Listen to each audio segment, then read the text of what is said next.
प्रभु नमः शिवाय धवलेश्वराय बालालिंग महाप्रभु दीपम जति परम ब्रह्म दीपम जति जनार्दन दीपहरतु मे पाप पूजा दीप नमस्तुते धवलेश्वराय बालालिंग महाप्रभु संसार सुखी रखंतु। आज श्रावण मासर शुभ रविवार कामदा एकादशी रे समस्त श्रद्धालु भक्त मानक आशीर्वाद करंतु। समस्त श्रद्धालु भक्त मानकर मनस्कामना पूर्ण करंतु। समस्त श्रावणी पूजा भक्त मानकर मनस्कामना पूर्ण करंतु। कर्म क्षेत्र उन्नति करंतु। ग्रहष्ट खंडन करंतु। जगतर मंगल करंतु। विश्वर कल्याण करंतु। आपणकर नाम प्रकाश करंतु। सेवकर डाक श्रवण करंतु।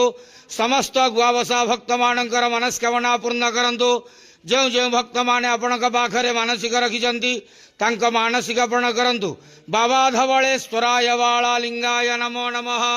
संसार सुखी रखंतु आनंद के बाद।